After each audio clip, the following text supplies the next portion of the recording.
사랑한다는 것과 믿는다는 것, 그 둘 사이에는 때로 예상치 못한 절벽이 놓여 있습니다.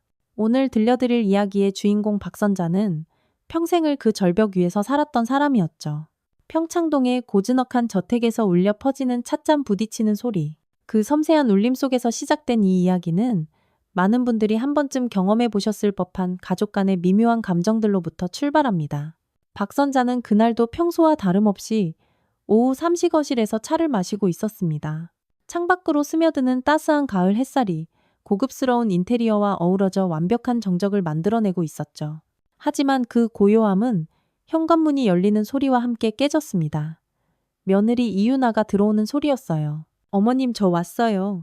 유나의 목소리는 언제나처럼 밝고 정중했습니다.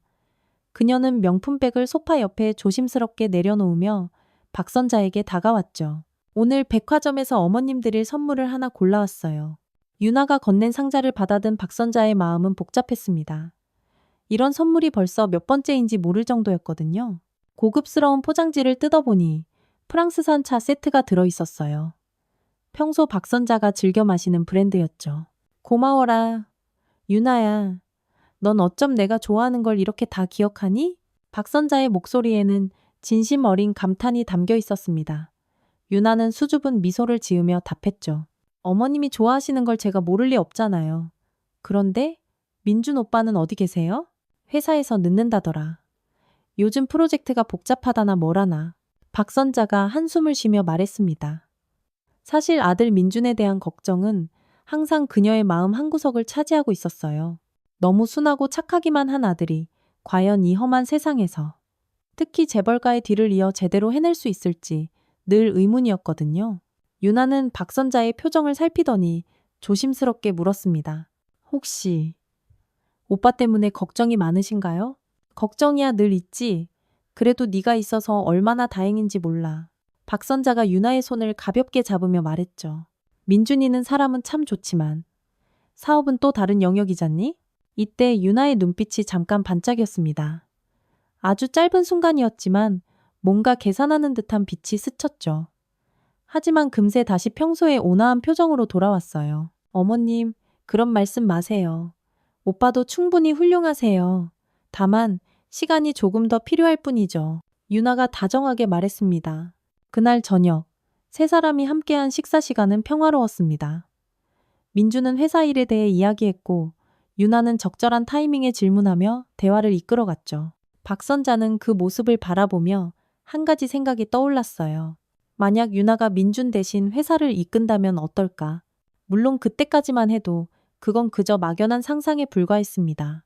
박선자는 아직 유나의 진짜 모습을, 그 완벽한 겉모습 뒤에 숨겨진 야심을 전혀 눈치채지 못했거든요. 오히려 유나의 세심한 배려와 똑똑함에 감탄하며 이런 며느리를 둔 자신이 정말 운이 좋다고 생각했을 뿐이었어요. 그날 밤 침실에서 혼자 남은 박선자는 창밖을 바라보며 생각에 잠겼습니다. 평생을 사람들을 의심하며 살아온 자신이었지만 유나만큼은 다르게 느껴졌어요. 정말로 가족 같은, 아니, 어쩌면 친딸보다도 더 소중한 존재로 여겨지기 시작했죠. 그 순간 박선자는 몰랐습니다. 자신의 그 믿음이 곧 가장 날카로운 칼날이 되어 자신을 찌르게 될 것이라는 사실을요. 며칠 후 박선자는 오랜 계획을 실행에 옮기기로 결심했습니다. 사실 그녀는 유나를 처음 만났을 때부터 지켜봐왔어요. 겉으로는 완벽해 보이는 사람일수록 더 신중하게 판단해야 한다는 것을 평생의 경험으로 배워왔거든요. 하지만 이번에는 달랐습니다. 유나에 대한 믿음이 커질수록 동시에 그 믿음을 확인하고 싶은 마음도 함께 자라났죠. 박선자는 신뢰할 만한 지인들과의 투자 실패를 연출했습니다. 물론 실제로는 아무런 문제가 없었지만 서류상으로는 상당한 손실이 난 것처럼 꾸몄어요. 여러 금융기관에 있던 개인 자산들을 일시적으로 동결시키는 복잡한 작업이었죠. 평생을 재계에서 살아온 그녀에게는 식은 죽 먹기였습니다. 그리고는 며느리를 불렀어요. 유나야, 잠깐 이야기 좀 할까? 박선자의 목소리에는 평소와 다른 무게감이 실려 있었습니다. 유나는 뜨개질을 하던 손을 멈추고 고개를 들었어요. 네, 어머님, 무슨 일이세요? 사실 좀 난처한 일이 생겼어. 박선자가 한숨을 쉬며 말문을 열었습니다. 친구들과 함께한 투자가 완전히 망해버렸거든? 개인 자산이 전부 묶여서 유나의 표정이 순간 굳어졌습니다. 뜨개질 바늘을 든 손이 미세하게 떨렸죠. 어머님, 설마 심각한 상황이세요? 유나의 목소리에는 걱정이 가득했어요. 하지만 박선자는 그 걱정 속에 섞인 다른 감정도 놓치지 않았습니다. 한 10억 정도만 급하게 빌릴 수 있을까? 물론 이자도 제대로 쳐서 갚을 테고. 박선자가 조심스럽게 말했어요. 그 순간 유나의 얼굴에 복잡한 감정들이 스쳐 지나갔습니다. 놀람, 당황, 그리고 계산. 아주 짧은 시간이었지만 박선자의 예리한 눈은 그 모든 변화를 포착했어요. 어머님, 무슨 그런 섭섭한 말씀을 하세요. 유나가 급하게 말했습니다. 우리 가족인데 당연히 도와드려야죠. 하지만 그 대답이 나오기까지 걸린 시간 단 3초. 그 짧은 시간이 박선자에게는 영원처럼 느껴졌어요. 완벽했던 며느리가 처음으로 보인 망설임이었거든요. 정말 괜찮겠니? 큰돈인데? 박선자가 다시 물었습니다. 물론이에요. 내일 바로 준비해드릴게요. 유나가 미소를 지으며 답했죠. 하지만 그 미소는 예전과 달랐어요. 어딘가 억지스럽고 계산적인 느낌이 들었습니다. 그날 밤 박선자는 잠들지 못했습니다. 침대에 누워 천장을 바라보며 유나의 그 3초를 되새겼어요. 망설임. 그 단어가 머릿속을 떠나지 않았죠. 물론 10억이라는 돈이 결코 작은 금액이 아니라는 것은 알았습니다. 누구든 놀랄 만한 액수였죠. 하지만 정말 가족이라고 생각한다면, 정말 시어머니를 사랑한다면 그런 망설임이 있을 수 있을까요? 다음 날 오후, 유나는 약속대로 돈을 준비해 왔습니다. 현금이 아닌 수표 형태였지만 확실히 10억 원이었어요. 어머님, 이걸로 문제 없으시죠? 유나가 수표를 건네며 물었습니다. 고마워. 정말 고마워. 박선자가 수표를 받으며 말했어요. 하지만 동시에 다른 생각이 들었죠. 이 돈, 대체 어디서 난 걸까? 사실 박선자는 이미 알고 있었습니다. 유나와 민준의 개인 계좌, 투자 현황 모든 것을요. 그들이 가진 유동 자산으로는 10억 원을 당장 마련하기 어렵다는 것도 말이에요. 그렇다면 유나는 어떻게 이 돈을 준비했을까요? 그날 저녁 박선자는 은밀하게 조사를 시작했습니다. 수십 년간 쌓아온 인맥을 통해 유나의 금융 거래 내역을 파악해 보기로 한 거예요. 물론 이런 행동이 며느리에 대한 불신을 의미한다는 것을 알았습니다. 하지만 그 3초의 망설임이 그녀를 계속 괴롭혔거든요. 조사 결과는 이틀 후에 나왔습니다. 유나는 회사 계좌에서 돈을 임시로 빼낸 것이었어요. 물론 불법은 아니었지만 그렇다고 완전히 합법적인 방법도 아니었죠. 회사 운영 자금을 개인적으로 사용한 셈이니까요. 박선자는 그 순간 두 가지 상반된 감정을 느꼈습니다. 한편으로는 유나가 자신을 위해 그런 위험을 감수했다는 것에 감동했어요. 다른 한편으로는 그 방법이 옳지 않다는 불안감도 들었죠. 하지만 더 중요한 것은 다른 사실이었습니다. 유나가 회사 계좌에 그렇게 쉽게 접근할 수 있다는 것, 그리고 그런 큰 금액을 아무도 모르게 움직일 수 있다는 것이었어요. 이것은 단순히 며느리의 위치를 넘어선 권한이었습니다. 그날 밤 박선자는 또다시 잠들지 못했습니다. 유나에 대한 믿음과 의심 사이에서 흔들리며 밤을 새웠죠. 아직까지는 의심보다 믿음이 더 컸지만 작은 균열이 생긴 것은 분명했어요. 그리고 그 균열은 곧 더 큰 폭풍의 전조가 될 것이었습니다. 일주일 후 박선자는 마음의 결정을 내렸습니다. 유나에 대한 작은 의심들을 떨쳐내고 오히려 더 큰 신뢰를 보여주기로 한 거예요. 빌린 돈을 갚은 후 유나가 보인 태도가 그 결정에 큰 영향을 미쳤습니다. 유나는 돈을 돌려받으면서도 전혀 조급해하지 않았고 오히려 언제든 필요하시면 말씀하세요라며 따뜻하게 말했거든요. 유나야, 오늘 저녁에 시간 있니? 박선자가 전화를 걸었습니다. 네, 어머님. 무슨 일이세요? 중요한 이야기가 있어서. 민준이 없을 때 둘이서만 이야기하고 싶은데. 그날 저녁 평창동 저택의 서재에서 두 사람은 마주 앉았습니다. 박선자가 평소 가장 좋아하는 공간이었어요. 수많은 책들과 골동품들이 배치된 이곳에서 그녀는 중요한 결정들을 내려왔죠. 유나야, 나는 네가 이 집안의 진짜 기둥이라고 생각해. 박선자가 천천히 말문을 열었습니다. 유나의 눈이 잠깐 흔들렸어요. 어머님, 그게 무슨 말씀이세요? 민준이는 좋은 아이야. 착하고 성실하고 누구에게나 사랑받는 아들이지. 하지만 박선자가 잠시 말을 멈췄습니다. 경영은 다른 영역이야. 사업은 때로 냉정해야 하고 빠른 판단력이 필요한데 민준이에게는 그런 면이 부족해. 유나는 조심스럽게 대답했어요. 하지만 오빠도 충분히 배울 수 있을 거예요. 물론이야. 하지만 시간이 문제지. 박선자의 목소리에 진정성이 담겨 있었습니다. 나도 이제 젊지 않아. 그리고 이 빠르게 변하는 시대에 회사가 뒤처질 수는 없거든. 유나는 박선자의 말을 가만히 들으며 무언가를 생각하고 있는 듯 했어요. 그래서 말인데 박선자가 본론을 꺼냈습니다. 나는 네가 이 그룹을 이끌었으면 좋겠어. 그 순간 서재 안에는 완전한 정적이 흘렀습니다. 유나의 얼굴에는 놀람, 당황, 그리고 다른 복잡한 감정들이 스쳐 지나갔어요. 어머님, 그게 무슨... 유나가 떨리는 목소리로 말했습니다. 진심이야. 네 능력, 판단력, 그리고 무엇보다 이 가족에 대한 사랑을 보면 네가 적임자라는 확신이 들어. 박선자가 유나의 손을 잡으며 말했죠. 유나의 눈에 눈물이 고였습니다. 어머님, 저는 그런 큰 책임을 질 자격이 있을지. 자격은 내가 판단하는 거야. 그리고 나는 이미 결정했어. 박선자의 목소리에는 확신이 담겨 있었어요. 물론 민준이와도 이야기해야겠지만 아마 이해해 줄 거야.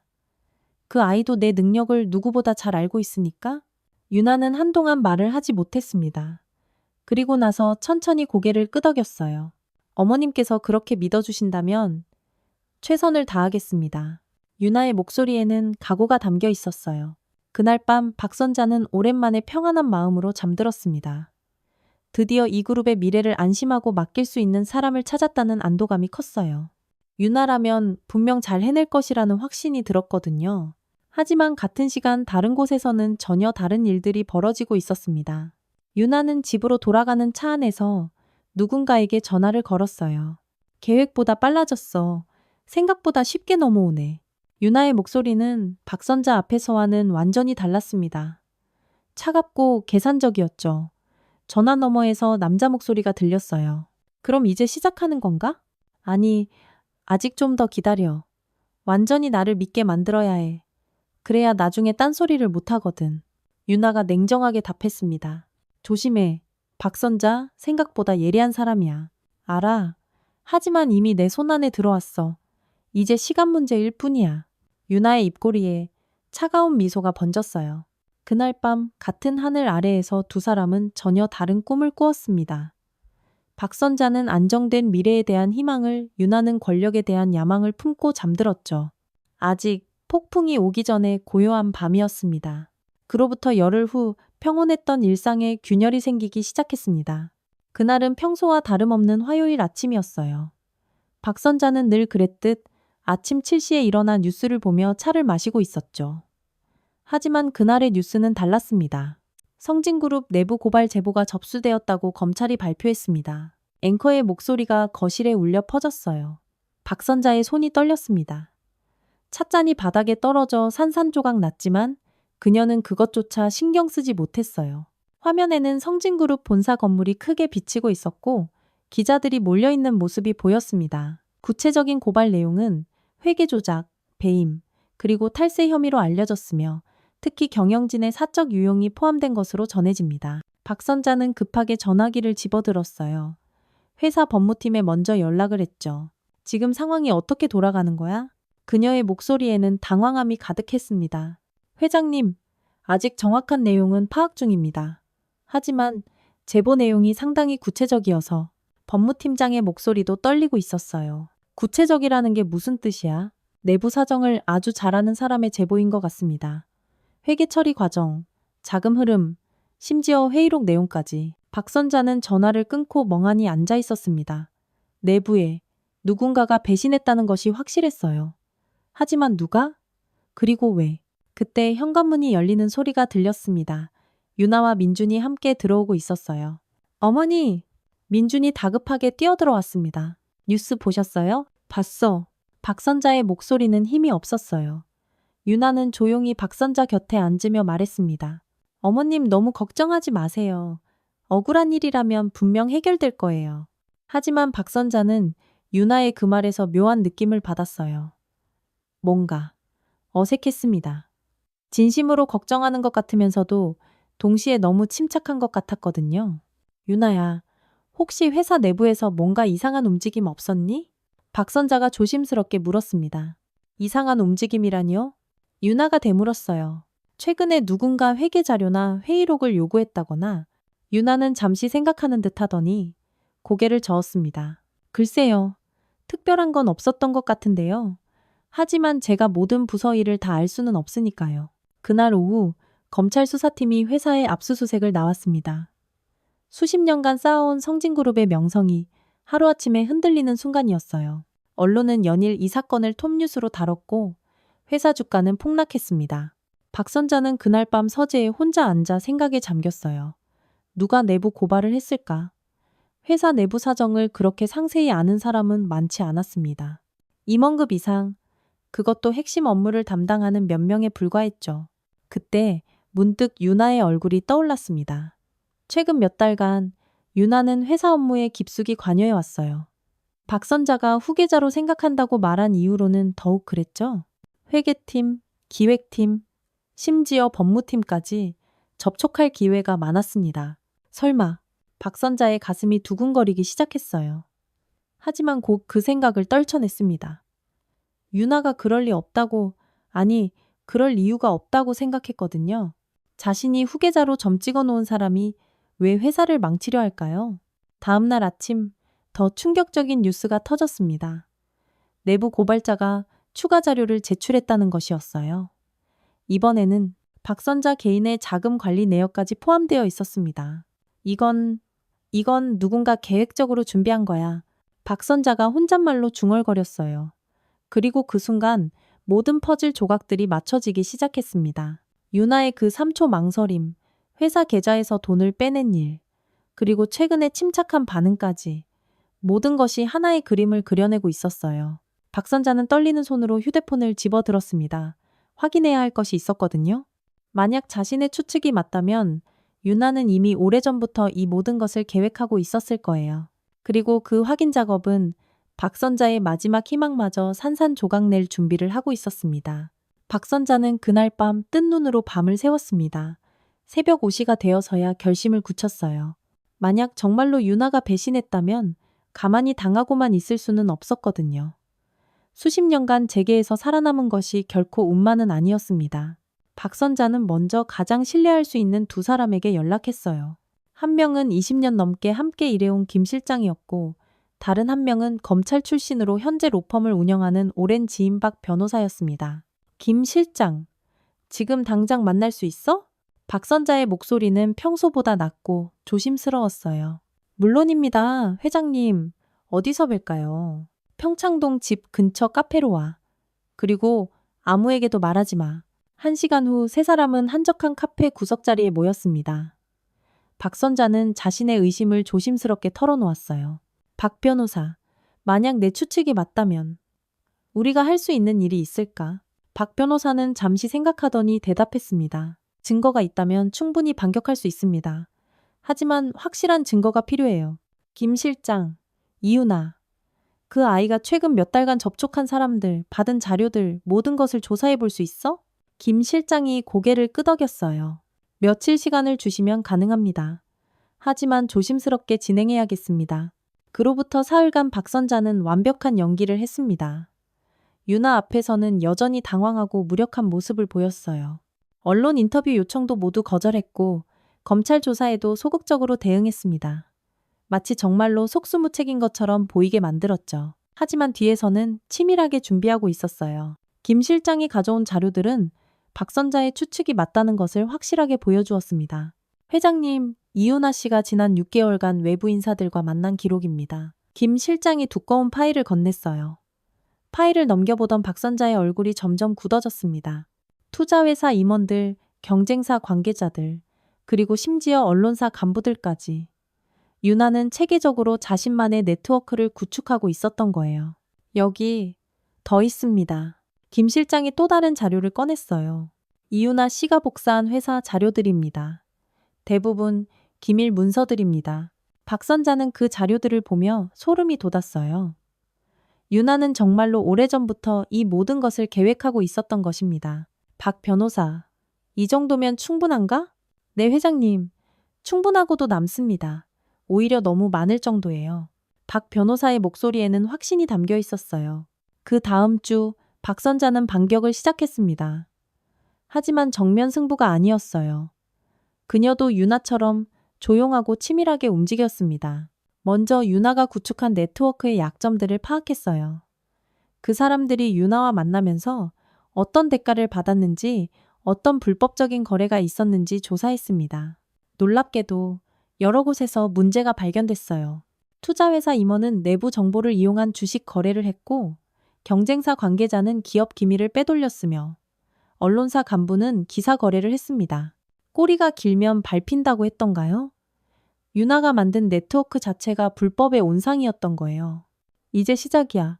박선자가 박 변호사에게 말했습니다. 동시에 박선자는 자신만의 무기도 꺼내 들었어요. 수십 년간 쌓아온 진짜 인맥들이었습니다. 검찰, 언론, 재계 인사들. 이들은 유나의 얄팍한 네트워크와는 차원이 다른 사람들이었어요. 한 주가 지나자 상황이 바뀌기 시작했습니다. 유나를 둘러싼 의혹들이 하나씩 제기되기 시작한 거예요. 처음에는 작은 기사들이었지만 점점 커져갔습니다. 유나야. 어느 날 저녁 박선자가 며느리를 불렀어요. 네, 어머님, 요즘 힘들지? 언론에서 너까지 의심하는 것 같던데? 유나의 얼굴에 잠깐 긴장이 스쳤어요. 괜찮아요, 어머님. 사실이 아니니까 두렵지 않아요. 하지만 박선자는 알 수 있었습니다. 유나가 불안해하고 있다는 것을요. 그리고 그 불안은 곧 공포로 바뀔 것이었습니다. 유나의 몰락은 예상보다 빠르게 진행됐습니다. 박선자가 뿌린 씨앗들이 일제히 싹을 틔우기 시작한 거예요. 먼저 유나가 접촉했던 투자회사 임원이 내부자 거래 혐의로 조사를 받게 됐습니다. 그 과정에서 유나와의 연관성이 자연스럽게 드러났죠. 이유나 씨가 성진그룹 내부 정보를 제공한 대가로 개인적인 이익을 취했을 가능성이 제기되고 있습니다. 뉴스 앵커의 목소리가 거실에 울려 퍼졌어요. 유나는 소파에 앉아 그 뉴스를 보며 얼굴이 창백해졌습니다. 옆에서 박선자가 조용히 지켜보고 있었어요. 어머님, 이건 말도 안 되는 소리예요. 유나가 급하게 말했습니다. 그래, 나도 그렇게 생각해. 박선자가 담담하게 답했어요. 하지만 사람들은 의심하기 시작했어. 연기는 오래가지 못하는 법이거든. 그 말에 유나의 눈빛이 심하게 흔들렸습니다. 연기라는 단어에 반응한 거였어요. 다음 날 더 큰 폭탄이 터졌습니다. 유나가 복사한 기밀 문서들의 존재가 언론에 공개된 것이었어요. 보안 카메라 영상까지 함께 공개됐죠. 이건 어떻게? 유나가 떨리는 목소리로 중얼거렸어요. 민준도 충격을 받았습니다. 유나야, 이게 정말이야? 네가 정말 회사 자료를. 오빠, 나는 유나가 말을 잇지 못했어요. 박선자는 두 사람을 조용히 바라보며 말했습니다. 유나야, 이제 진실을 말할 때가 되지 않았을까? 그 순간 유나의 가면이 완전히 벗겨졌어요. 더 이상 완벽한 며느리 연기를 할 수 없다는 것을 깨달은 거였죠. 어머님께서 모든 걸 알고 계셨군요. 유나의 목소리가 완전히 바뀌었습니다. 차갑고 날카로웠어요. 언제부터 알았지? 박선자가 물었습니다. 10억을 빌려달라고 하셨을 때부터요. 그때 어머님 눈빛이 달라졌거든요. 유나가 씁쓸하게 웃었어요. 정민은 두 사람의 대화를 이해하지 못하겠다는 표정이었어요. 도대체 무슨 이야기를 하는 거야? 민준아, 박선자가 아들을 돌아보며 말했습니다. 내 아내는 우리 가족이 아니었어. 처음부터 우리를 이용하려고 접근한 거였지. 유나가 마침내 본색을 드러냈습니다. 맞아요. 처음부터 계획이었어요. 이 집안에 들어와서 권력을 손에 넣는 것 말이에요. 그럼 나에 대한 사랑도, 가족에 대한 애정도 전부 거짓말이었단 말이야? 민준의 목소리가 떨렸어요. 사랑? 유나가 비웃었어요. 오빠는 그저 이 집안에 들어오기 위한 수단이었을 뿐이에요. 그 말에 민준이 무너지듯 소파에 주저앉았습니다. 이후 며칠간 상황은 급전개됐어요. 검찰이 유나를 참고인으로 소환했고 언론은 연일 이 사건을 톱뉴스로 다뤘습니다. 유나의 과거까지 파헤쳐지기 시작했어요. 이유나 씨는 대학 시절부터 재벌가 남성들과의 만남을 통해 상류층에 진입하려 했던 것으로 알려졌습니다. 기자의 리포트가 계속됐어요. 며칠 후 유나는 배임과 업무상 횡령, 그리고 증권거래법 위반 혐의로 구속됐습니다. 완벽했던 그녀의 가면이 완전히 벗겨진 순간이었어요.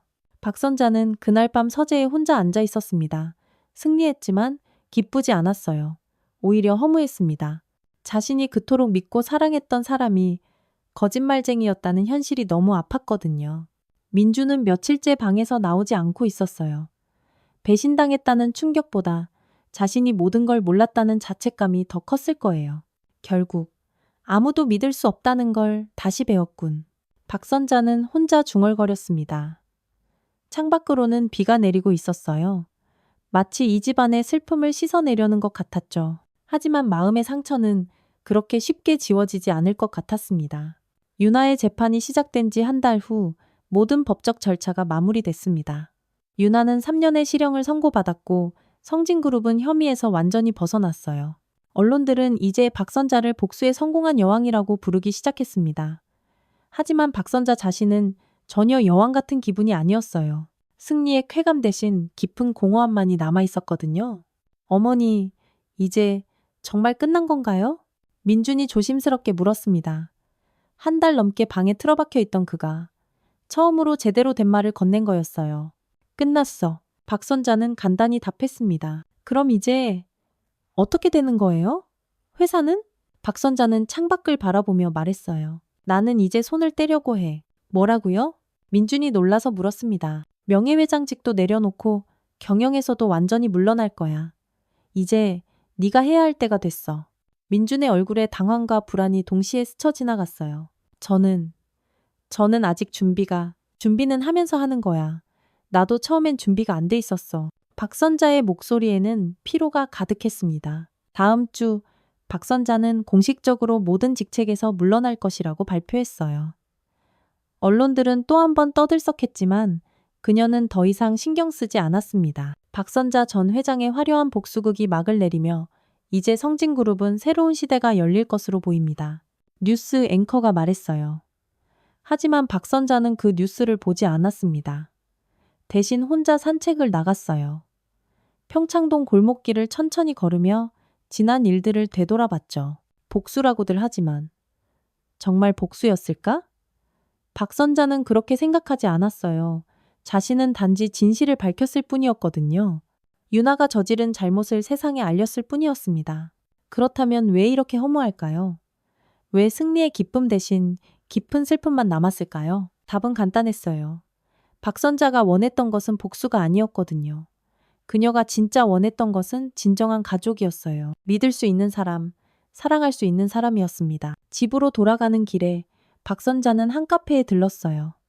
창가 자리에 앉아 커피를 마시며 거리를 바라봤습니다. 평범한 사람들이 평범한 일상을 살아가고 있었어요. 나도 저런 평범한 삶을 살 수 있었을까? 박선자가 생각했습니다. 만약 재벌가에 태어나지 않았다면 평범한 가정에서 평범한 사랑을 하며 살 수 있었을까? 하지만 이제 와서 그런 생각을 해봐야 소용없었어요. 이미 늦었으니까요. 카페에서 나온 박선자는 다시 집으로 향했습니다. 큰 저택이 보이자 또 다른 생각이 들었어요. 이 집에서 나는 정말 행복했던 적이 있었을까? 유나가 있을 때 잠깐 느꼈던 가족의 따뜻함이 떠올랐어요. 비록 거짓이었지만 그 순간만큼은 진짜 행복했었습니다. 결국 거짓된 행복이라도 행복은 행복이었구나. 박선자가 혼잣말로 중얼거렸습니다. 그날 밤 박선자는 오랜만에 일찍 잠자리에 들었어요. 더 이상 싸울 이유도 지킬 것도 없다고 느꼈거든요. 이제 정말로 모든 것이 끝났다는 생각이 들었습니다. 하지만 아직 한 가지 남은 일이 있었어요. 마지막으로 확인하고 싶은 것이 하나 있었거든요. 그것은 다음 날 아침에 할 일이었습니다. 마지막 날 아침, 박선자는 평소보다 일찍 일어났습니다. 커피 한 잔을 들고 서재로 향했어요. 그곳에는 오래된 비디오 플레이어와 모니터가 있었거든요. 예전에 가족 영상들을 보기 위해 설치해둔 것이었습니다. 박선자는 서랍 깊숙한 곳에서 먼지가 쌓인 비디오 테이프 하나를 꺼냈어요. 라벨에는 유나 첫 방문이라고 적혀 있었습니다. 2년 전, 민준이 유나를 처음 집에 데려왔던 날을 녹화한 것이었죠. 테이프를 플레이어에 넣고 재생 버튼을 눌렀습니다. 화면이 깜빡이다가 서서히 영상이 나타났어요. 어머니, 소개해드릴게요. 제 여자친구 이유나예요. 젊은 민준의 목소리가 들렸습니다. 화면 속 유나는 정말 아름다웠어요. 수줍은 미소를 지으며 정중하게 인사하는 모습이 완벽했습니다. 안녕하세요, 어머님. 민준 오빠한테 말씀 많이 들었어요. 뵙게 되어 영광입니다. 유나의 목소리는 떨리고 있었어요. 어머, 정말 예쁜 아가씨네. 우리 민준이가 자랑만 하더니 정말 그렇구나. 화면 속 박선자도 환하게 웃고 있었습니다. 그날의 유나는 정말로 긴장한 것 같았어요. 차를 마실 때도 조심스러웠고 말할 때도 신중했습니다. 마치 정말로 사랑하는 남자친구의 어머니에게 좋은 인상을 주려고 노력하는 평범한 여자 같았죠. 어머님, 제가 요리를 좀 배웠는데 언제 한번 대접해드려도 될까요? 유나가 수줍게 말했어요. 그래? 그럼 다음에 올 때 부탁 좀 해볼까? 박선자가 대답했습니다. 네, 꼭 맛있게 해드릴게요. 유나의 얼굴이 환하게 밝아졌어요. 영상을 보던 박선자의 눈에 눈물이 맺혔습니다. 그때의 유나는 정말 순수해 보였거든요. 혹시 처음에는 진심이었던 걸까? 혹시 어느 순간부터 변한 걸까? 영상은 계속됐어요. 민준과 유나가 함께 웃는 모습, 박선자와 유나가 나란히 앉아 이야기하는 모습들이 이어졌습니다. 어머님, 민준 오빠는 정말 좋은 사람이에요. 저한테 너무 잘해주셔서. 유나가 말하다가 목이 메어 말을 잇지 못했어요. 우리 민준이가 너를 많이 사랑하나 보구나.